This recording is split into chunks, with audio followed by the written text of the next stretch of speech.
Do you find it strange that we've been getting lectured about privilege from a prince and a princess? Oh, I think it's beautiful.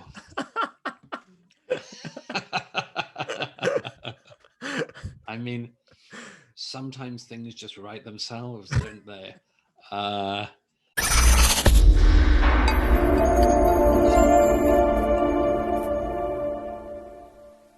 Douglas, thank you so much for joining me today. it's a great pleasure to be with you. Such a pleasure. So, you have brought out a new updated edition of The Madness of Crowds. Hmm. In it, we've got gay, women, race, and trans. So, Hmm. I have just updated my CV just before my podcast gets taken off the air. So, what made you update the book? Well, The Madness of Crowds came out in 2019, and almost exactly a year ago. And it warned about the way in which identity issues were becoming as dominant as they've become. That is, that everybody is meant to be explained and explicable by their sex or gender, by their sexuality, by their race, and a few other things. And I think this whole thing is reductionist. I think it ignores our complexity and its interestingness as human beings. And I think that the politics that comes from it is rancid. And in the year since the book came out in America, the US, and elsewhere, all of the issues I warn about have really sort of just metastasized. So that I thought that by the time it was almost a year on, I thought that I should do an updated version, and that's what's now out in all English speaking countries. Is an updated version, which brings us slap up to date with the coronavirus, with the death of George Floyd, with BLM, and all of the other things that have been roiling our politics in the year since it first came out. Yeah, it's interesting because when COVID first broke out, and I thought, oh, my family is gonna die. I might Mm. die. I thought finally, at least the silver lining is that the woke mob would stop debating gender pronouns and these absurdly Mm. trivial things and start focusing on, the business of living. Yes, Um, but oh, how wrong I was. So I'd love to turn this yes. back to you and say, how has Corona had an impact on the social justice movement? Well, I had the same instinct as you. I thought if we're all going to lose significant chunks of our loved ones, we are unlikely to have great tolerance for people going on about pronouns. Uh, that was my hope, but it didn't last very long. I mean, I should note there was a moment of coming together, certainly in our own country. It didn't happen in America, where I'm sitting at the moment. But in Britain, there was a moment of national unity where we sort of, we coalesced and realized actually as a nation, we need to, get through this. It's worth remembering that for a nanosecond before we move on, that it is possible. We have reserves of trust and, and, you know, affiliation that we'd forgotten about. But then it inevitably started breaking apart in the weeks that followed. I think as the realization came that the virus wasn't as deadly as we first feared, that it wasn't a plague and of historic proportions, although it certainly is very deadly for many people, and it certainly had a terrible impact on all of our lives. Nevertheless, I think as people started to realize that it wasn't, the Black Death, people started to get back to their usual habits of seeing things. People are very. I mean, this is the case with all of us. We're very bad at seeing outside of the paradigms which we've set for ourselves. And if you've set your paradigm, for instance, I mean, this can happen in any way. If you decide, I'm a free marketeer, and then something comes along that requires a massive government intervention, you're likely to have an instinct that says, actually, I'm against the government intervention, whether it's right or not. It's just one example. Well, there's a generation of people who have been told that everything in the world can be understood by looking at it through the lens of patriarchy or cis heteronormativity or any of the other bollocks that they've taught themselves and been taught and told throughout their lives. And it's quite interesting, isn't it, when something like a pandemic comes along, which very few people have been thinking about in the period before. If you are one of those people who said everything can be understood because of the patriarchy, then how does the pandemic fit into that? You know, is it old white men who gave us the pandemic? You know, your mind the mind starts to work out ways in which this new thing can fit into the pre-existing set of ideas, and a lot of people do that. I mean, we all do it in our little ways, but the identitarians of the far left who've been obsessing about identity politics in recent years, they are completely stuck in this, and they started. You could see it happening. They started to try to find ways to adapt to this new scenario, and the ways they came up with were characteristically pitiful and shallow. But they were things like, you know, women are suffering disproportionately from coronavirus than the men, you know, and who outside some weird cult would want to indulge in a game like that? Well, it's worse than that. Who but members of a weird cult who need to see everything adapt to their viewpoint would persist even when the facts prove otherwise? So when it was shown that actually men disproportionately die, or men die in larger numbers from the coronavirus, these same people were just adamant to keep with their pre-existing ideas. Well, the men might be doing the dying, but the women are doing the suffering, this sort of thing. And this was written in major publications, major newspapers across the Western world, across the English-speaking world in particular.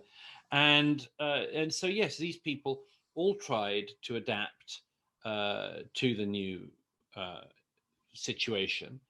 And then they had their best chance with the killing of George Floyd at the end of May. And at that point, those people who had spent all their lives saying everything is to be understood through the prism of race, and specifically white racism towards other people, had their best open goal for a while, and they took it, and they ran at it with everything they had. And they did it so much that they actually used it to trump the coronavirus. And this wasn't a fringe thing. Hundreds of American scientists and experts in medical fields signed a joint letter agreeing that BLM protests superseded the coronavirus as a matter of importance. They said, yes, it's true that we've said that nobody can gather. It's true that, you know, we've all been told not to meet our friends and family for months and been locked in our houses. It's true that the medical advice is not to mix, but there is one exception. And the one exception, these hundreds of healthcare professionals said, was BLM. And it was because they said systemic racism is also a pandemic. And so it trumps coronavirus. It trumps social distancing. It trumps all of that. And I think this is simultaneously both totally reprehensible and wholly predictable. Because if you see the whole world through the prism of skin color and playing these dark, unpleasant, hierarchical games of who wins where and who should win and who has the right to speak and who has the right to, etc. If you're doing all that, then of course you've got to try to adapt the new, you know, existing order that we're in the pandemic era to your points of view. And that's what they've done. They said, yeah, okay, sure, there's this pandemic that's locked us all in our houses, but racism. I love it, man. I love it. And, you know, I think that the silver lining in the pandemic for me, what really comforted me, you know, a time when I thought all my loved ones were going to die, was Mr. Sam Smith, you know, notorious for writing the worst Bond song of all time. The very worst, against very stiff competition. I mean, other people have really tried to do stinkers with Bond theme tunes, but yeah, no, I agree. He has raised the bar, absolutely. So what did you make of Mr. Smith shedding his woke tears at his woke mansion? Yes, I mean, I mentioned that, as you know, in the new edition, because it seemed to me it might have been an inflection point, a point at which people realized, actually, we don't want that.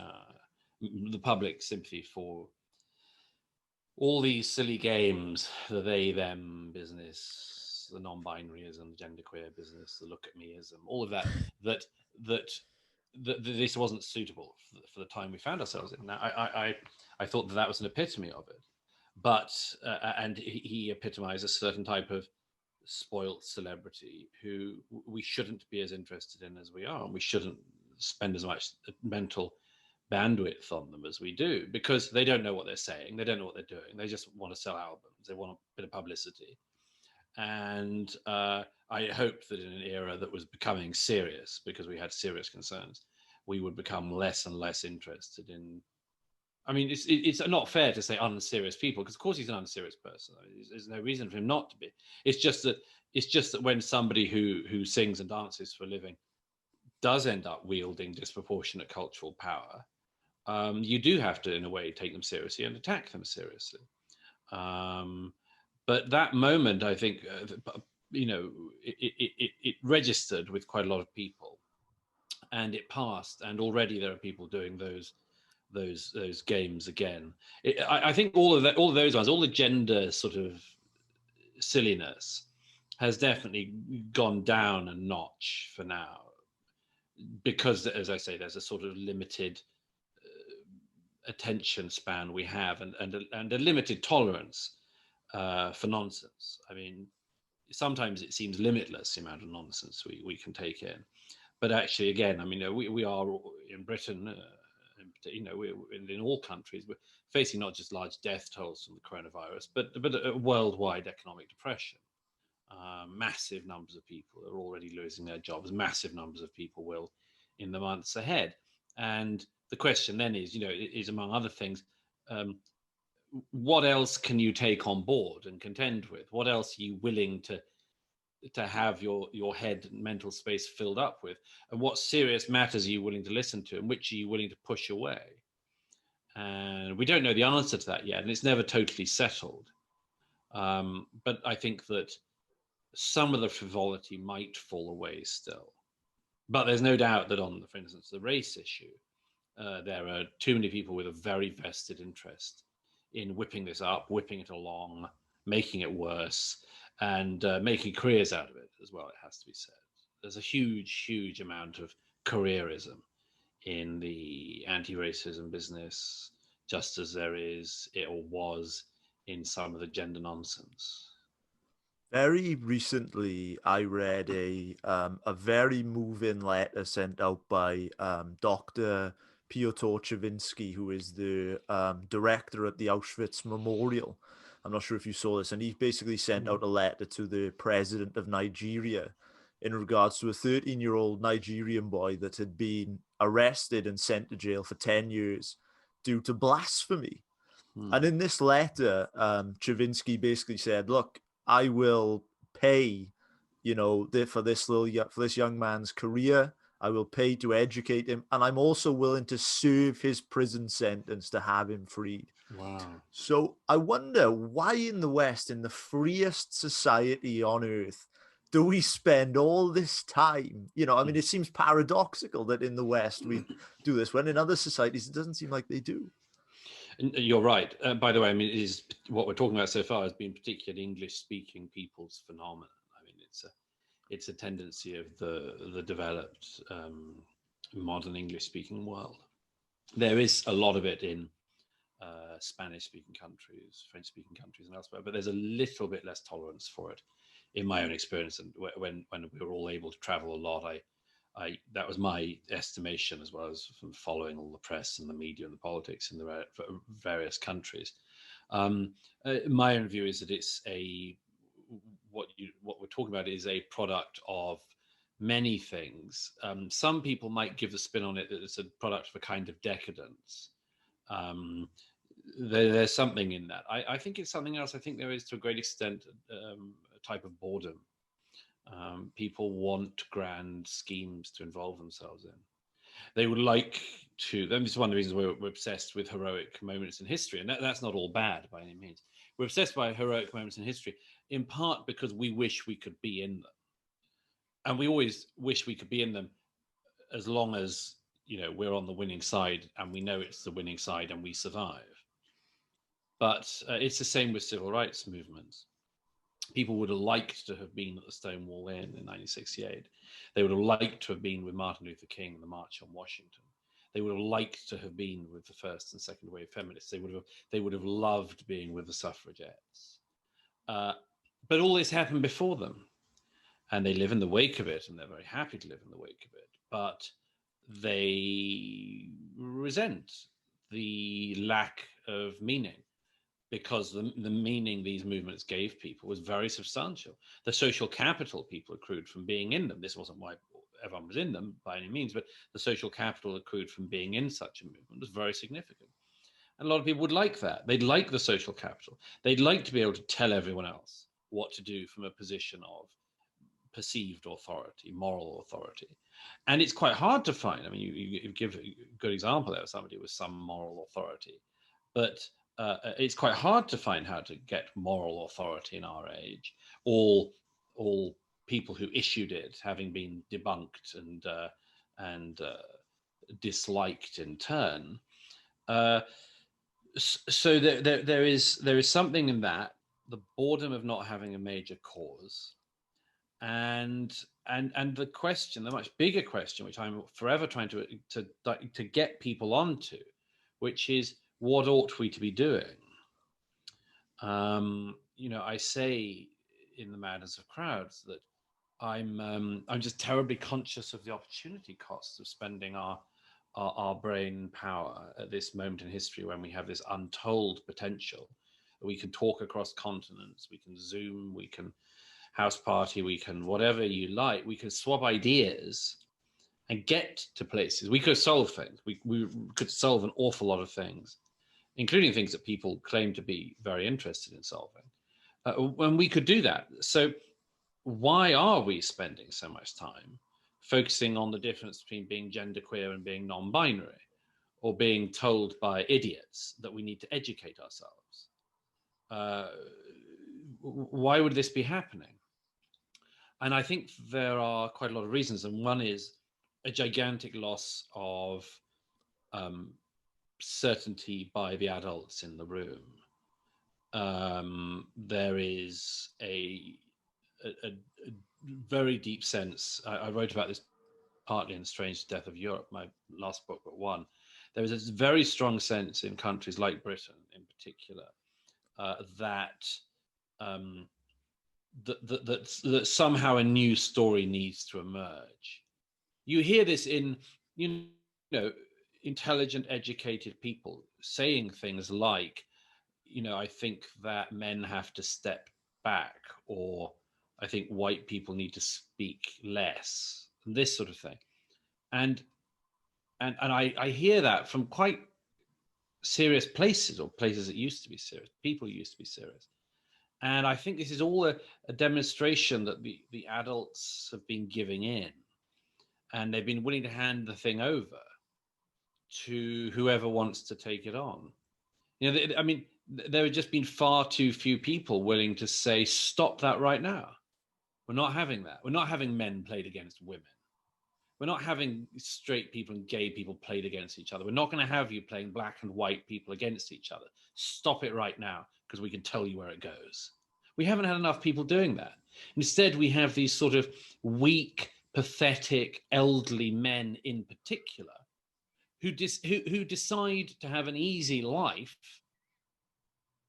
having done well so far in many cases, but have an easy life by giving in to whatever the latest, craziest demands are. You say we have unconscious bias, fine, we'll accept we do. Oh, and we'll roll it out across our corporations. You tell us that all white people are wicked from birth. Okay, I'll swallow that one too. Anything for a quiet life. You tell me that our societies that have more rights for women and gay people and all other minorities than any other societies in history are uniquely terrible and awful. Oh, sure, okay, we'll go along with it because it's a quiet life. I mean, these are contemptible people, and they've been in charge and in positions of power in recent years, and they have totally failed at the task in hand, which is at least to inject some adulthood into an unbelievably juvenile discussion. By saying, for instance, what are you comparing us to? It's one of the things I suggest, as you know, at the end of The Madness of Crowds. Like, who are you comparing us to? When you say that our society is particularly racist, who are you comparing us to? Iran, Venezuela, Zimbabwe? Who have you got? Have you been to any of these places? Can you point to them on a map? Can you tell me anything outside of your incredibly narrow and doctrinaire frame of reference? And you don't hear that. You just hear people giving in all around. Gad Sad, who was on the show, his episode was actually released today. When he came on the show, he said that we need to activate our inner honey badgers. Yes. The honey badger, which is this small animal about the size up to the knee. I've seen it in action. Wow, I can You should describe it for your listeners who haven't encountered it. So the honey badger is this small animal which is up to about the height of one's knee, about a 6-foot adult or so. Very small, looks quite harmless, but when you encounter one, its resilience and its ferocity, if you just type in honey badger baseline, it can take on 6 lions. Yes. Now when I heard this analogy, 2 people came to my mind: J.K. Rowling and the lady in Portland, Oregon, that would not raise up her hand to the BLM crowd. What do you think of those 2 honey badgers? I admire both women. I actually wouldn't say they were honey badgers. I should say, yes, I once saw a honey badger in action in Botswana when was following a leopard, and it was an amazing sight. This leopard at dusk was suddenly following it for some time. Beautiful, beautiful sight, extraordinary creatures. And it saw something, and my guide said, it's going to pounce. And it did, and then there was an almighty fight and hissing, and the leopard ran away and cowered. And the guy said, it's a honey badger. I've got a honey badger. I was so pleased. I wanted to call up all my political metaphor friends and tell them immediately that I'd seen this. So yes, you're right. It's a type of animal that is nice and pliant until someone comes for its terrain, and then it fights like hell. Yes, J.K. Rowling is a type of honey badger in a way. I would say that she doesn't actually fight like hell. Like she doesn't assault and throttle the opponents in the way that some of us might. She's much more house trained and a much nicer person than some of us. She undoubtedly protects her terrain, and really admirably. She doesn't need to. She's one of the people I see as being the adults in the room. She is very, very left wing by all of her past pronouncements and actions and donations and more. So it's another reminder this isn't some kind of left-right divide. She just really doesn't like it when people pretend that women don't exist. And I hugely admire her for making sure that she continues to make the argument. But as I say, the striking thing about J.K. Rowling, in a way, is she does this so decently. I mean, her critics, such as they are, and they're really not meaningful in their arguments. But the critics say things like, J.K. Rowling wants me dead, It happened when there was a letter of support signed by Tom Stoppard, Ian McEwan, and many other very distinguished literary figures recently in her support, that they got this as well. Oh, I'm so distressed to discover that Ian McEwan wants to kill me, says trans activist Xena Warrior Princess. And this is a totally dishonest and a reprehensible way to behave by these activists. But they aren't actually responded to by Rowling or those figures who signed that letter in the honey badger way. I mean, they aren't completely mauled in the way that, in a way, I would like to see them mauled. I mean, I'd like to see Rowling suing the hell out of everyone.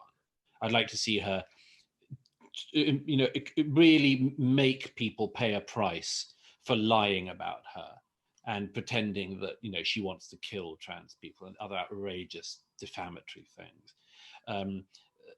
But she's more restrained than that. She makes her case. She makes it with great elegance and great care and great empathy. By the way, I mean, she doesn't, she doesn't sort of just say, bog off tranny or something, in the way that people pretend. She quite rightly says, I respect the fact there are trans people and they need and deserve full rights like everyone else. All of this is perfectly true. I totally agree with this. I say as much in the trans chapter in The Madness of Crowds.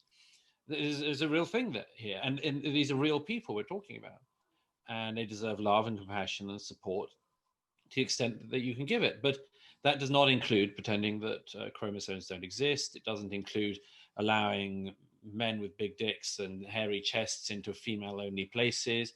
It doesn't mean anything like that. By the way, none of which is some weird transphobe imagination thing. It's stuff that's happened and had real-life consequences. Some years ago when this argument was gone round, and people said, well, what happens if you put trans women in women's prisons?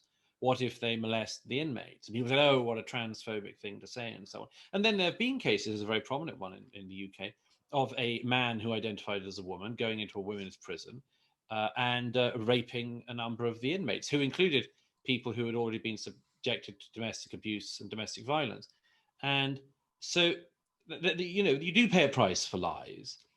And Rowling and a few others have said, we're not willing to pay that price. We want to be able to argue this out, and we want to explain the truth as we see it. And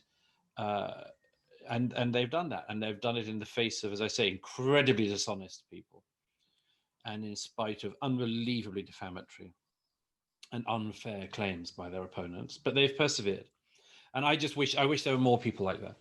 I say in one of the chapters in Madness of Crowds, the roll call of remarkable women, quite small in number, it has to be said, the roll call of remarkable women who have fought this corner and deserve great respect for having done so. And in the book, you make the case that, look, in this era of mostly reasonable and decent people, the job of the people is to go against the crowd. Yes. And the lady in Portland, Oregon, what did we make of her? I think she was in DC, by the way. Oh, DC. I think the person you're thinking of was in DC. Yeah, she's apparently also, by the way, interesting fact, apparently quite left-wing, a Democrat voter. She wasn't wasn't a Trump-supporting, marcher of some kind. She was a reasonable, perfectly mainstream figure who the crowd came for and told her to do something, and she said no. And that's what we need more of. We need a lot more of that in our societies. I enormously admired her. I sort of admire anybody who's willing not to go along with the crowd. I'm sure you've had it in your own life. We all have, to some extent, a moment when you sort of could go along with things which you instinctively feel aren't quite right. And you have to make a deal with yourself. You have to work it out. And the interesting thing is that can happen in a split second. It doesn't have to be sort of very carefully thought through over time. It just split second decision. Something wrong is happening here, and I won't go along with it. And that woman in DC at the restaurant had that instinct. And I wish more people did. But I think you see that a lot of people are cowed at the moment. I think a lot of white people in particular are cowed. And I think that a lot of men in particular are cowed, particularly heterosexual men. You see this weird thing I mentioned in the book where straight men, and particularly straight white men, have to behave as these sort of cringing, pathetic figures in the hope that the era will pass them by and they'll survive. And this is not a desirable life to have. And it's not at all good for individuals. And it's not good for society either, because there's a massive amount of things that those people are going to give or could give, which they won't give, because they've been turned into something that's contemptible.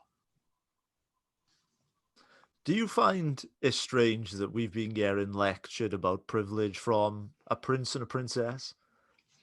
Oh, I think it's beautiful.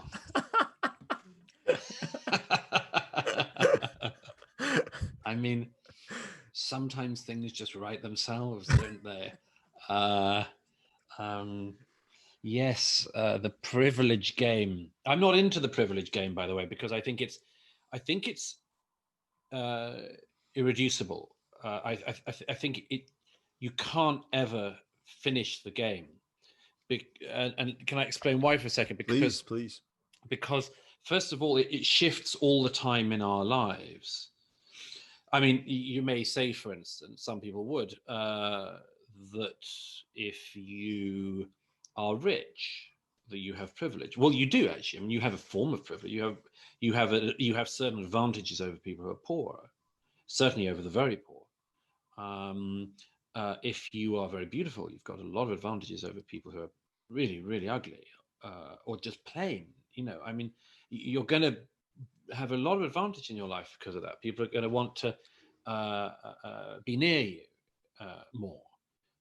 You'll find it easier to find a mate and a partner, and much more. There are lots of things like that which you could point to, and you could say that's a privilege. But you never do know what other things in that person's life might be going on. Like, do people actually think that everyone who's beautiful is also wildly happy or well? Does everyone actually think that the rich don't suffer anything? And now the question then is, what's your hierarchy exactly here? Like, does a rich person with a drug problem and mental health issues ever meet a poor person who's mentally well and physically well? Like, no one knows, because you couldn't work that out. There is no way of working that out. What about day to day? What about somebody who seems to have every advantage in life and then crashes the whole damn thing? Are they privileged? Were they before? Are they after? And who has the time to work that out? I mean, we would have to be permanently asking each other how we were, to be answering each other completely honestly and frankly with up to the minute information. We don't have the time. We don't have the time to do that. Now, the result is we make certain sweeping generalizations. You might make a sweeping generalization such as, I don't know, somebody who speaks like me is wildly privileged, for instance. We do that. We do that a lot with accents, particularly in the UK. But then what do you do after that? You say everyone who's been to a certain university is particularly privileged. Well, they've got a type of privilege. What about people who've gone to university and they're the first people in their family to have been to university? Are they privileged? Where exactly do they land in this? And so I think it's a really unpleasant game to play. And it's reductionist. It doesn't understand the complexity of us as people, or the variety of ways in which people go up and down in their own lives. But watching members of the Windsor family indulging in this game is remarkable, because, of course, it's such a precarious game for them to play. I wrote about this when the Sussexes started doing this, I think last year in, was it Vogue magazine or GQ or one of the other Bibles of the intelligentsia. They did an article in which Harry started whittering on about instinctive bias and unconscious bias and racism and so on. And then they started getting into a variety of other things. And I thought, well, I know where this is going. It's the same boring playbook that so many other people have been rolling off in our era. But as I said at the time, watch out, Harry and Meghan, because this ends with the privilege discussion. And it's possible, I would put it no stronger, it's possible that the second son of the heir to the throne is not going to win an attempt to be seen as lacking in privilege. Now, there's a few ways in which he could do so. I mean, again, let's play this very unpleasant game that we're being encouraged to play. You could say, well, he has grown up as I think the third or fourth in line to the throne, and this makes him very privileged. That's true. You could then say he lost his mother when he was very young, so he then loses a certain amount of privilege because he deserves a certain amount of sympathy, and he does, I think, for that. But then, how far do you take this, and how exactly do you weigh it up? He is attractive. He's had that advantage. I suspect that if he looked less attractive than he did, he'd have found fewer women throwing themselves at him, had fewer sexual and marital opportunities. But even if he was very unattractive, he would have had the advantage of who he is, and a certain number of women would still have thrown themselves at him for the pleasure and privilege of becoming a princess.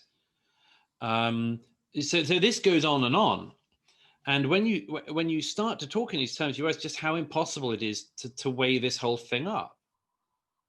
If you can't do it with one person, and you can't with him, how the hell do you think you're going to do it across an entire society all the time?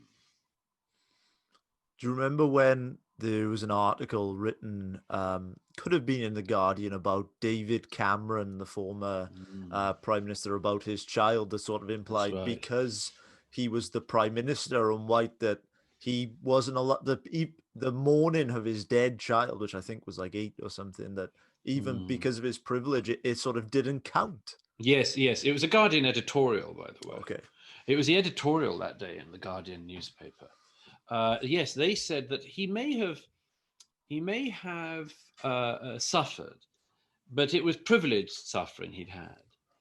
And you think, how inhumane do you have to become to be try to start weighing up the privilege of a father losing his son? This should be a warning to everyone of what happens when you play that game. You end up trying to weigh up comparative grief. Comparative grief. That's what it is. And that's where this will always lead. It'll lead to inhumane things like that. And by the way, one other point on that.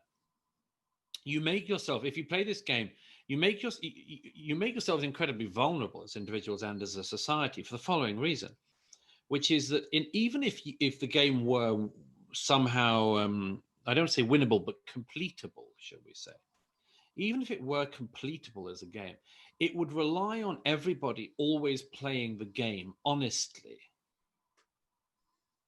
Now, is it possible that there are some people in society, I wouldn't want to guess what percentage they make up, who, when they see an advantage, will seize it, even if it means using that advantage dishonestly? Might it be the case, for instance, that there are people who would, on the outside, appear to have had every imaginable privilege in their life, who decide to play the victim because they live in an era where victims are more celebrated than anyone else? Might such a type of person emerge? Might there be people, for instance, who pretend that they've suffered more racism than they have in their lives because they recognize that to make that claim will advantage them? Might it be the case that there are people who've claimed that they've always been prejudiced against as a woman because it could help them now? Might it be the case that there will be people who will say that they've suffered homophobic disadvantages because they will sense that in this moment that could get them a notch further ahead? Oh, you bet there are. You bet there are. Well, how do you weed them out? How do you weed those people out from the sincere people? Answer: we can't. You can't. I can't. Nobody can. And so we get into this terrible game which has no end, which can't be won, and in which you are constantly vulnerable to dishonest actors. That's why I say don't play it. Don't play it. I love it, man. I appreciate we've only got about 15 minutes left, so I want to fire through some quick fire ones. One particular one which I enjoyed recently, which I know is close to you, is the Co-op, the lovely supermarket, making a sort of slight at the spectator. What did we learn about that? Well, that was fun. I love, well, I love as in hate, woke corporations. We've seen quite a lot of it recently. We've seen Sainsbury's uh, um, uh, advertising that racists shouldn't come to our stores. We are a diverse store. As if, the KKK were forever gathering in the cereals aisle of the local Sainsbury's, sort of big risk of bumping into them. These totally fake and really and divisive games being played by woke corporations. It's, by the way, it's becoming increasingly hard to know where you can buy your groceries in the UK if you're a reasonable person who doesn't like woke corporations, because one by one they've been falling. And Marks and Spencer's hasn't done the worst, but they did all that crap like the LGBT sandwich to celebrate Pride Month, where they made a special sandwich which they promoted, which had lettuce, guacamole, something else, and tomato. Anyhow, it was some soggy mess, but they said it was for Gay Pride. So anyhow, if you buy your sandwiches depending on the acronym fitting LGBT, I suppose it's not the best way to do a recipe. But anyway, Marks and Spencer's has done that, Sainsbury's has done that, many of the banks have done that. But the Co-op, which hasn't been terrifically governed in recent years, you might have noticed, not least when it turned out the head of their board was a crazy old crystal meth addict. And we had great fun he was a Methodist minister as well. I think we ran the headline in the Spectator on the front page about him with the Crystal Methodist. I was quite pleased with that one. But he was head of the Co-op bang, and the whole thing was terribly badly run. And now they've come out as sort of woke Co-op, because of course that's what everyone wants when they're buying their pork pies and milk of a morning. The Co-op recently got into a fight with the Spectator because somebody who ran the social media account of the Co-op responded to a single complainant who said, "How dare, I was so disappointed to see that you've advertised in the Spectator this week, because the Spectator runs anti-trans material." I think the person in question appeared to be objecting, not for once, I think, to me, but to a number of very distinguished left-wing feminists we've published, such as Suzanne Moore, who have written very eloquently and brilliantly and wittily about these issues in the Spectator. Because of course we publish people from across the political spectrum, as long as they can write well and brilliantly. We have a whole range of voices. And anyhow, this person complained about us having the temerity to publish such women. And the Co-op said, a social media account said, "Oh, this was a terrible oversight. We're so sorry. It won't happen again, and we won't be advertising with the Spectator again." Well, that got the ire up of quite a lot of us. Our chairman, Andrew Neil, isn't a pushover, and he doesn't like that sort of thing, and he won't have. He quite rightly just will not have advertisers trying to dictate the editorial policy of the magazine they advertise in. It's an outrageous attempt to encroach upon the free press. And he said, "Well, actually, it doesn't matter because you're banned from advertising with us. We don't want the Co-op adverts." Our editor, Fraser Nelson, took the same line. I went in as the sort of more paramilitary wing of the Spectator in a jihad against the Co-op, who I'd like to think just couldn't understand why these three Scotsmen had been woken from their lairs. And anyhow, in the end, actually, we had a groveling apology from the Co-op, and it was a good lesson, a very interesting lesson, by the way, because it demonstrated that quite often with these corporations, the people claiming to make those decisions are very young people with relatively little sway in the corporation. They haven't actually passed it by their bosses. This is a very interesting point. They haven't actually passed it by them. They've been given a certain power by being given the keys to the social media accounts. But that's quite different from the heads of the corporations.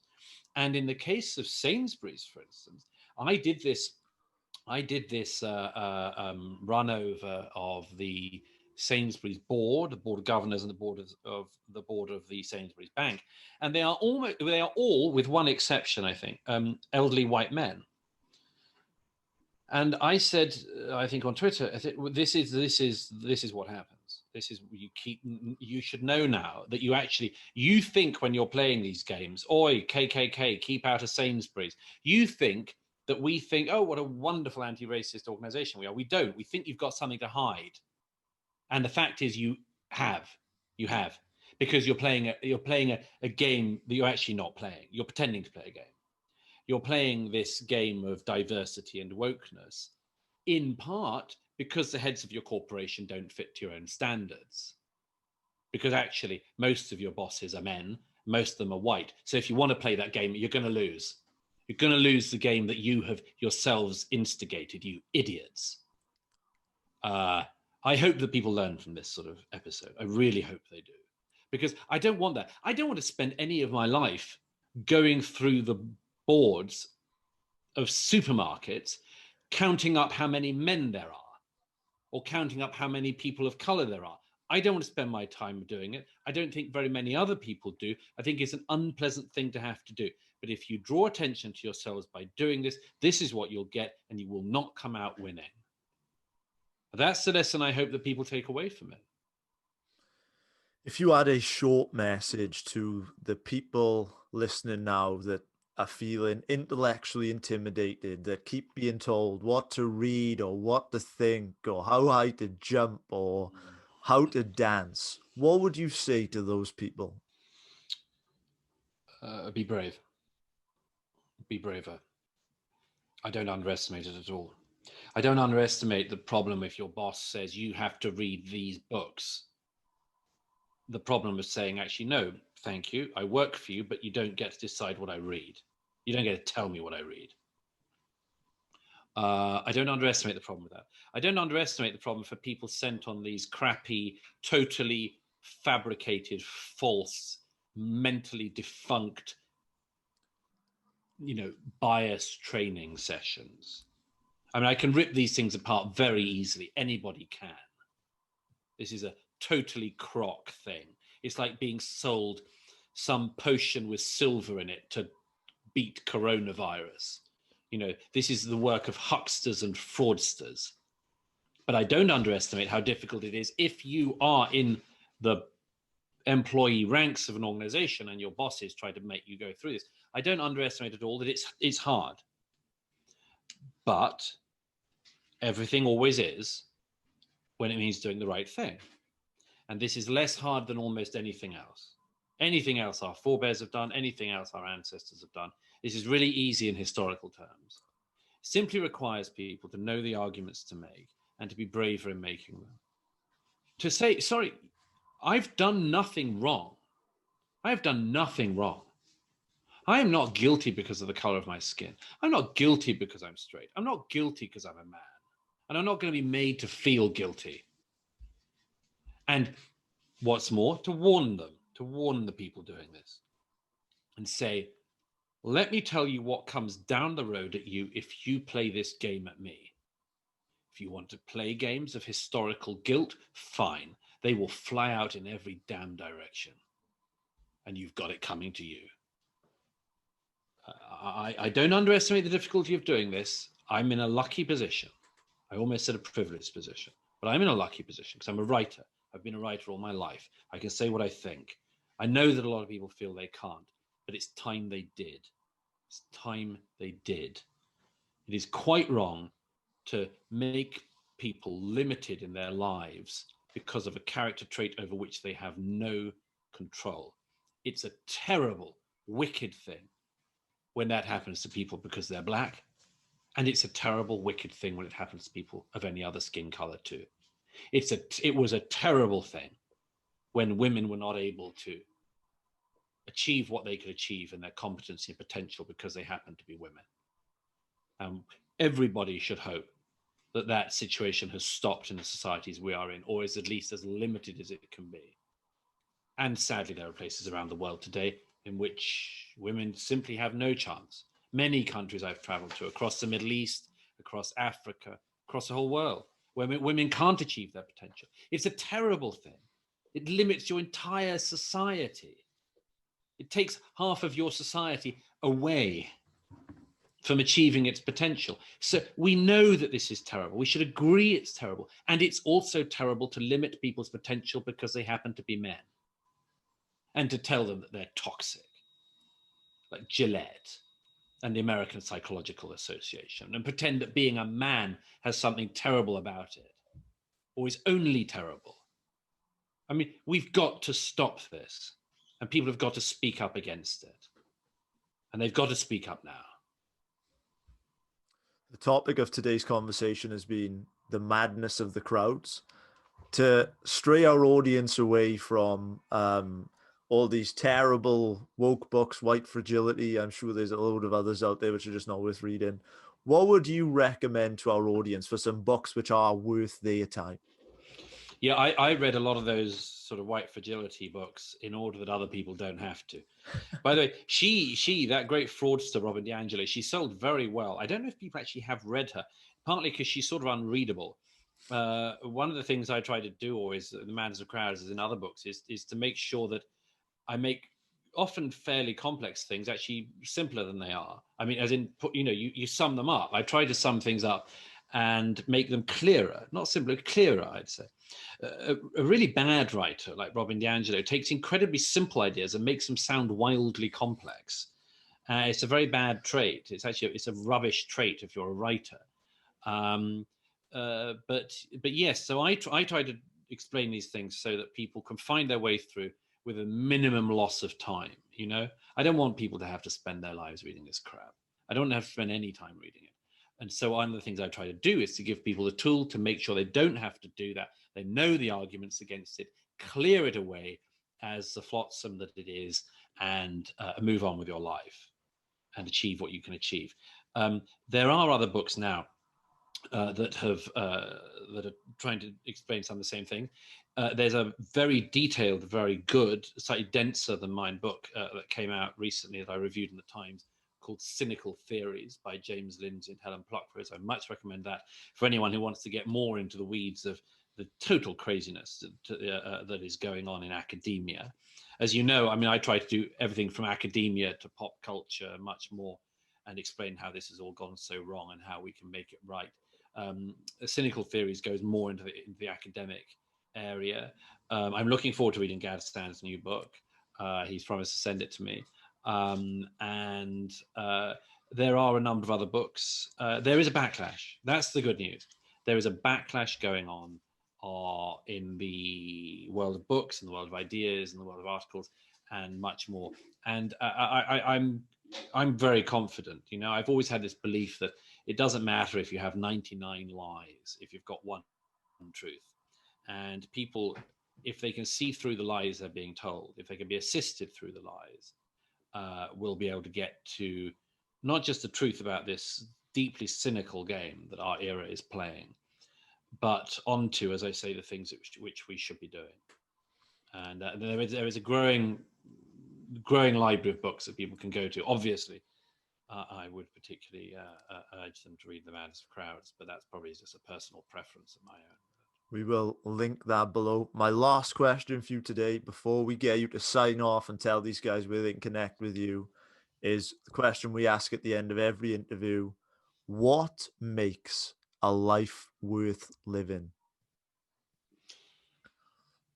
Very good question. What a good way to end. A lot of things, I think. I think the most obvious one is to have meaningful relationships with people you love. To find around you relationships of depth with your family, your loved ones, your partners, your friends. Not to chase ephemeral and shallow relationships, but deep ones. And that requires work. It requires time, commitment, and much more. But it'll reward you far more than however many thousands of likes you get on Instagram from total strangers who won't notice you when you're gone and didn't notice you much when you were here. I think it is to immerse yourself in your time, but not to be a creature of your time.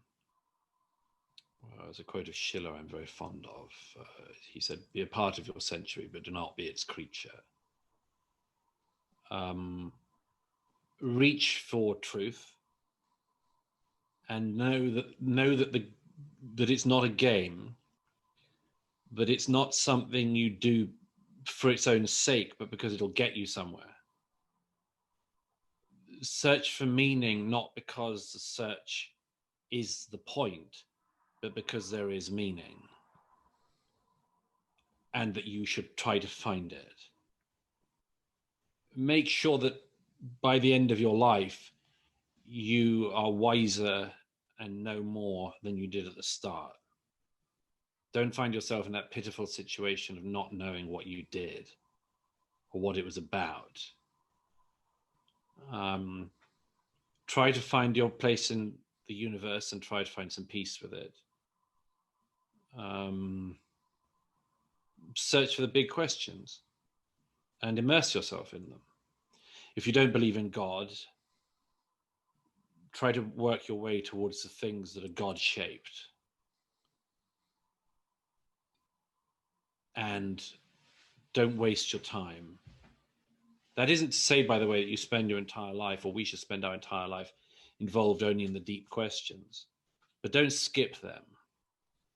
Don't spend all your time on Instagram and ignore the unbelievable wealth of knowledge and human wisdom and beauty that has been given to us and which we've inherited from amazing men and women who've gone before us.